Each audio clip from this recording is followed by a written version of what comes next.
नमस्कार दोस्तों, episode SFM channel पे आपका एक बार फिर से स्वागत है।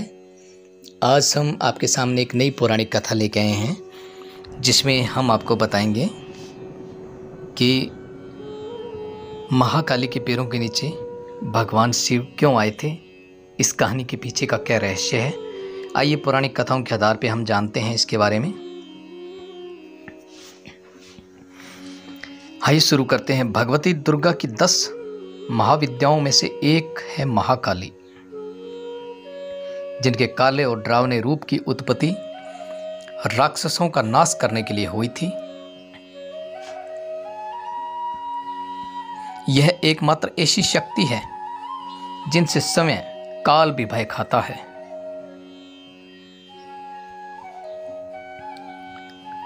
उनका क्रोध इतना विकराल रूप ले लेता है कि संपूर्ण संसार की शक्तियां मिलकर भी उनके गुस्से पर काबू नहीं पा सकती हैं।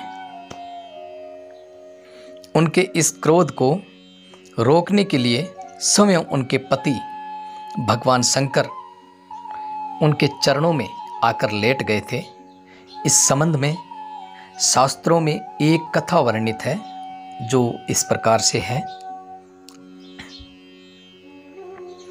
दैत्य रक्त बीज ने कठोर तप के बल पर वर पाया था कि अगर उसकी खून की एक बूंद भी धरती पर गिरेगी तो उससे अनेक दैत्य पैदा हो जाएंगे।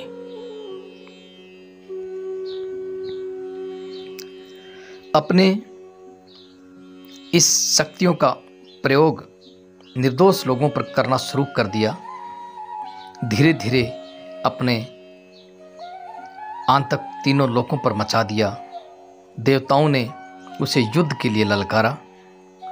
भयंकर युद्ध का आगाज हुआ। देवता अपनी पूरी शक्ति लगाकर रक्त बीज का नाश करने को तत्पर थे, मगर जैसे ही उसके शरीर की एक भी बूंद खून धरती पर गिरता, उस एक बूंद से अनेक रक्त बीज पैदा हो गए। सभी देवता मिलकर महाकाली की शरण में गए। मां काली असल में सुंदरी रूप भगवती दुर्गा का काला और डरावना रूप है, जिनकी उत्पत्ति राक्षसों को मारने के लिए हुई थी। महाकाली ने देवताओं की रक्षा के लिए विकराल रूप धारण कर युद्ध भूमि में प्रवेश किया।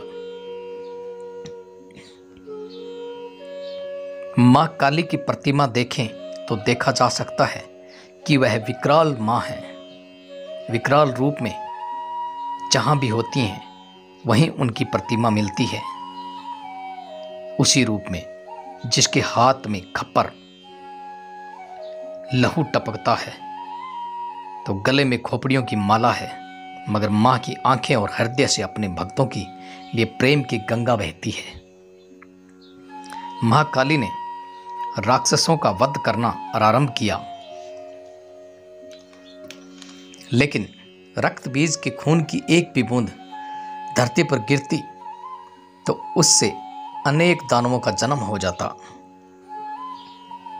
जिससे युद्ध भूमि में दैत्यों की संख्या बढ़ने लगी। तब मां ने अपनी जिह्वा का विस्तार किया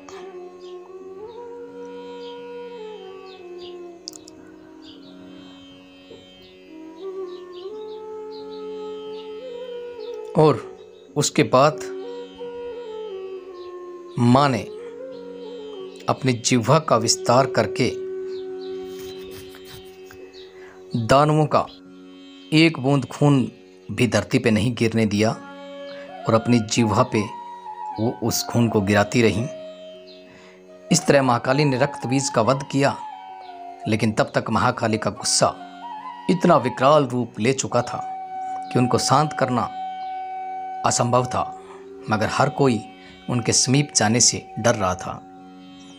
सभी देवता भगवान शिव के पास गए और महाकाली को शांत करने के लिए प्रार्थना करने लगे, विनती करने लगे।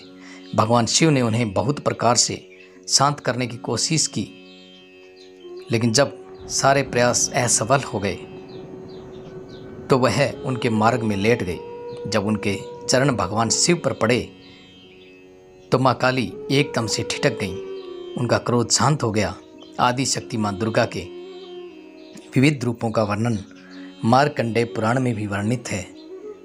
आज के लिए बस इतना ही। ऐसे ही रोचक पौराणिक कथाएं सुनने के लिए हमारे चैनल को सब्सक्राइब कीजिए और साथ में बेल आइकन दबाएं, ताकि हर बार हम आपके लिए ऐसी ही रोचक पौराणिक ऐतिहासिक कथाएं हम आपके सामने लाते रहें। आज के लिए बस इतना ही। अब दीजिए इजाज़त। धन्यवाद।